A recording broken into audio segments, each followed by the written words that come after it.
আসসালামু আলাইকুম। আপনারা সব কেমন আছেন? আশা করি ভালো আছেন। আলহামদুলিল্লাহ আমিও ভালো আছি। আজকের রেসিপি মটন কোরমা। এখানে আমি 1.5 কিলো মটন ভালো করে ধুয়ে রেখে দিয়েছি। প্রথমেই আমি কোরমাটার জন্য একটা মশলা তৈরি করে নেব। তার জন্য আমি মশলাগুলো সব হালকা ভেজে নেব। 2টো শুকনো লঙ্কা, একটুখানি জয়ফল, একটা বড় এলাচ, 4টা ছোট এলাচ, দারচিনির টুকরো একটা, 4টা লবিং, একটুখানি তেজপাতা আমি ছিঁড়ে দিয়েছি, আর জাবিত্রী দিয়েছি একটুখানি। আর এখানে দিয়ে দিলাম 1 চামচ গোটা ধনে, 1 চামচ মৌরি, আর হাফ চামচ সাদা জিরা। এগুলো আমি হালকা ভেজে নেব। মশলাগুলো থেকে সুন্দর একটা গন্ধ বেরিয়েছে। এবার আমি গ্যাসটা বন্ধ করে দিলাম। এবার এগুলো ঠান্ডা করে মিক্সচার আমি পাউডার তৈরি করে নেব। কড়াই বসিয়ে দিয়েছি, কড়াইটা গরম হয়ে গেছে। এবার আমি পরিমাণ মতো তেল দিয়ে দিচ্ছি পেঁয়াজটা ভাজবার জন্য।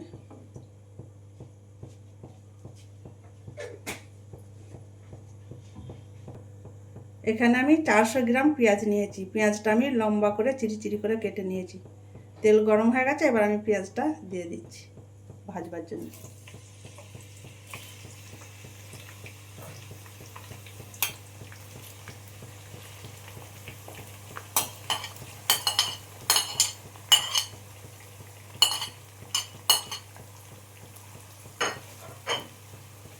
পেঁয়াজটা আমি লাল লাল করে একবারে ভেজে নেব।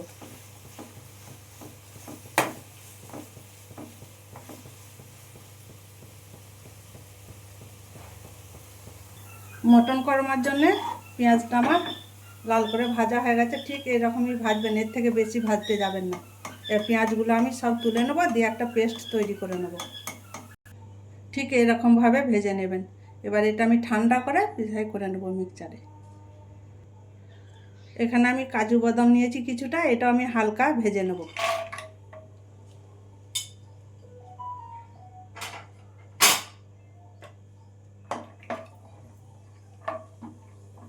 কাজু বাদামগুলো ভাজা হয়ে গেছে হালকা করে। এবার আমি তুলে নিচ্ছি একটা প্লেটে।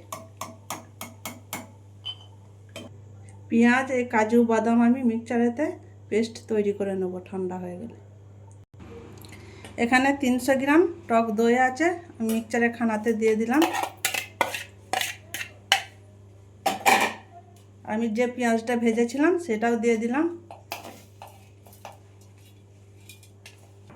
যে কাজু বাদামগুলো ভেজেছিলাম সেটাও দিয়ে দিলাম। দিয়ে এগুলো আমি একসাথে একটা পেস্ট তৈরি করে নেব। এখানে কাজু বাদাম আর পেঁয়াজ দই আমি পেস্ট তৈরি করে নিয়েছি। আর কোরমার মশলাটা আমি পাউডার তৈরি করে নিয়েছি মিক্সিতে। পেঁয়াজ ভেজেছিলাম, ওই তেলটা আমি খানিকটা ঢেলে নিয়েছি। এবার আমি এটাতেই রান্না করে নেব। কড়াই গরম হয়ে গেছে। এবার কড়াইয়ের মধ্যে আমি তেলের উপরে 2 চামচ ঘি দিয়ে দিচ্ছি।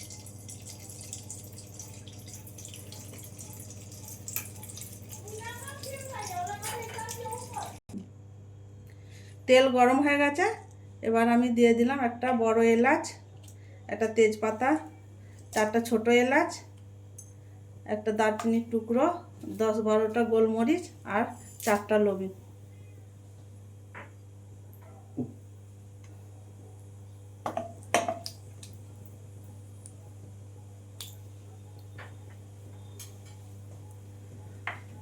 মশলাগুলো গরম হয়ে গেছে। এবার আমি এখানে মটনটা দিয়ে দিচ্ছি।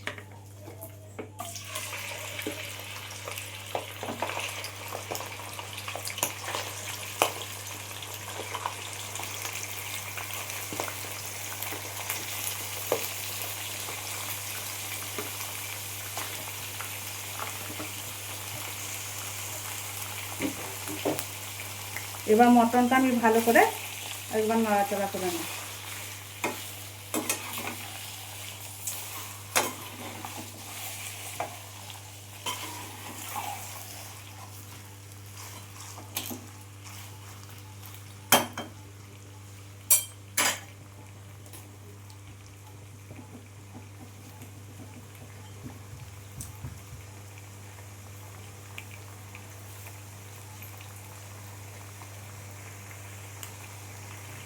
মটনটা আমার একটু ভাজা ভাজা হয়ে গেছে।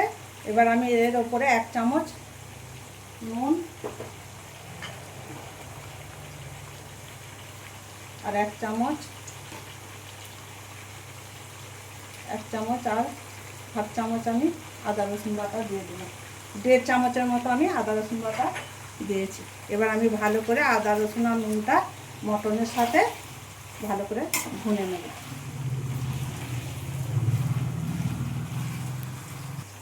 মটনটা আমি আদা রসুনের সাথে ঢেকে আমি 10 মিনিটের মতো মিডিয়াম আঁচে হতে দেব।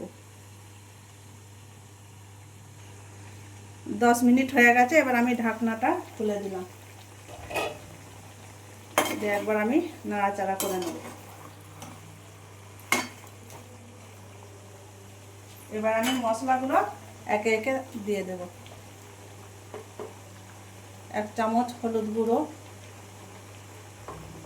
1 চামচ ধনে গুঁড়ো, 1 চামচ লঙ্কার গুঁড়ো, হাফ চামচ জিরে গুঁড়ো আর 1 চামচ কাশ্মীরি লঙ্কার গুঁড়ো আমি দিয়ে দিলাম। দিয়ে ভালো করে আমি মটনটা কষিয়ে নেব মশলার সাথে 4-5 মিনিট ধরে। মাংসটা আমার মশলার সাথে 4-5 মিনিট ধরে কষানো হয়ে গেছে। এবার আমি ঢেকে এটা মিডিয়াম আঁচে হতে দেব 5 মিনিটের মতো।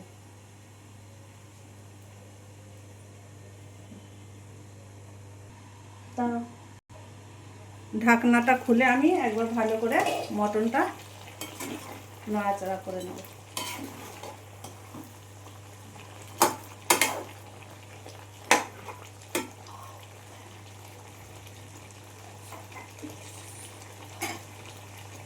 এবার আমি মটন কোরমার মশলাটা উপর থেকে দিয়ে দিচ্ছি।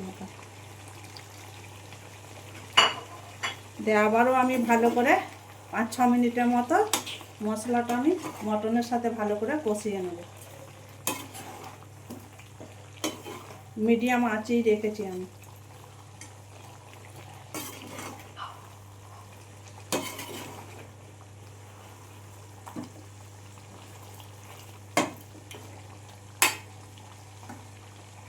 পাঁচ ছ মিনিট ধরে আমার মটন কোরমার মশলাটা দিয়ে কষানো হয়ে গেছে। এবার আমি পরিমাণ মতো এখানে পানি দিয়ে দিচ্ছি। দিয়ে আবারও আমি ভালো করে নাড়াচাড়া করে নেব। এবার মটনটাকে আমি ঢেকে 15 মিনিটের মতো মিডিয়াম আঁচে হতে দেব। ঢাকনাটা খুলে আমি একবার মটনটা নাড়াচাড়া করে নেব।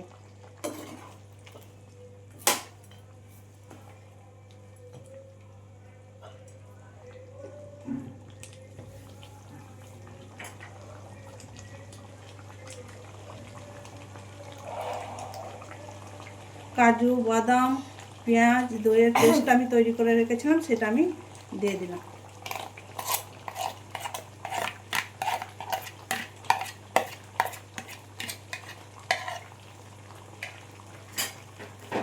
দিয়ে আবারও আমি মটনের সাথে ভালো করে কাজু বাদামের পেস্টটা কষিয়ে নেব। মটনটা আমার ভালো করে কাজু বাদাম এবং পেঁয়াজের সাথে ভালো করে আমার মশলা মাখানো হয়ে গেছে। এবার আমি ঢেকে দিলাম, 10 মিনিটের মতো হতে দেব। এই দেখুন বন্ধুরা, এবার আমি মটনটা একবার নাড়াচাড়া করে নেব। মাংস আমার সেদ্ধ হয়ে গেছে। এবার আমি উপর থেকে হাফ চামচ গরম মশলার গুঁড়ো আর হাফ চামচ কেওড়া বাটা দিয়ে দিলাম। দিয়ে আবারও আমি ভালো করে মটনের সাথে গরম মশলা আর কেওড়া বাটাটা মিশিয়ে নেব।